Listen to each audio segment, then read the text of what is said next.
Hey everyone, welcome back to the channel. Today I'm diving into my real-world experience with the Google Pixel 8a after using it daily for nearly 3 months. I'll also be comparing it closely to its bigger brother, the Pixel 8, since these two phones share a lot of features and aren't too far apart in price. Despite the similarities, I've got a lot to say about the Pixel 8a, so let's get started. Unboxing and first impressions. First up, the unboxing experience. It's pretty straightforward. Inside the box, you get the phone itself. I went with the porcelain color, which is a nice off-white shade. You also get a USB 2.0 USB-C to USB-C cable, a USB-A to USB-C adapter, a SIM ejector tool, and some paperwork.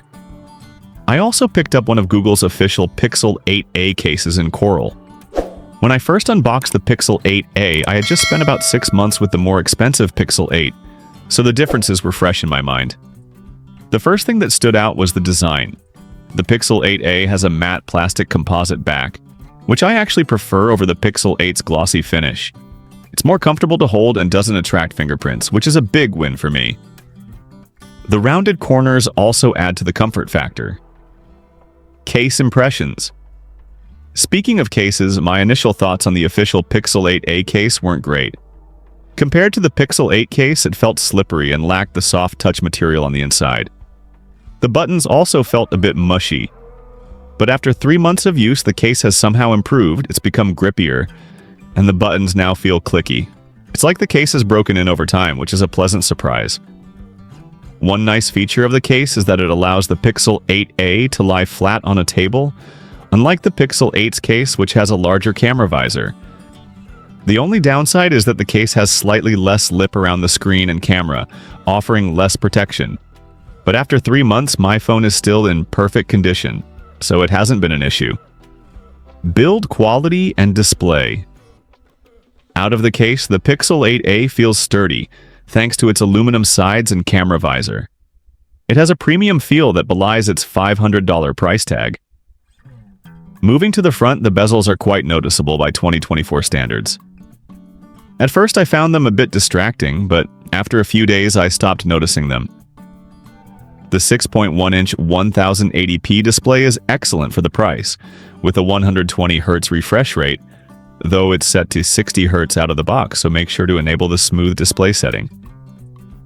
The screen is the same resolution as the Pixel 8's, but on a slightly smaller display, giving it a higher pixel density. In real-world use, though, I couldn't tell the difference between the two. The Pixel 8a's display has been just as good as the Pixel 8's for me. Software experience. The software experience on the Pixel 8a has been smooth. I've heard some users mention stuttering, but I haven't experienced that. Swiping and scrolling feel great, and honestly, it's hard to tell the difference between the Pixel 8a and the Pixel 8 when they're set up the same way. I've had the occasional app glitch, but it's rare and not a deal breaker. The fingerprint reader is about the same as the Pixel 8's. It works fine most of the time, but can struggle with wet or dry fingers. Haptics and speakers. The haptics on the Pixel 8a are a step down from the Pixel 8. They feel buzzier and less refined. At first, this bothered me, but after 3 months, I've gotten used to it. The speakers are another area where the Pixel 8a falls short. They can get louder than the Pixel 8's, but at higher volumes, the sound becomes less balanced and can be uncomfortable to listen to for long periods. Battery life and charging. Battery life has been similar to the Pixel 8. It easily lasts a day with mixed use, but more intensive tasks like gaming or video recording can drain it quickly. Standby drain is also noticeable. I lost 8% overnight recently. Charging speeds are slower than the Pixel 8, maxing out at 18 watts wired and 7.5 watts wireless. It's not a huge difference, but there were times when I wished it charged faster. Camera performance. The camera is where the Pixel 8a really shines.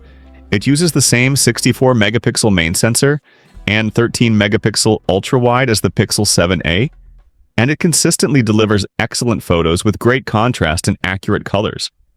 The autofocus is snappy, and I haven't had any issues like I did with the Pixel 8. You also get all the AI editing features from the Pixel 8, though I haven't used them much. For video, the Pixel 8a performs similarly to the Pixel 8, producing stable, sharp footage. One odd omission is the ability to shoot at 24 frames per second, but you can work around this with third-party apps like the Blackmagic Camera app. 7 years of updates. One of the biggest wins for the Pixel 8a is that it gets the same 7 years of software and security updates as the Pixel 8 and 8 Pro. This includes feature drops which have already added useful functionality like USB-C to HDMI output,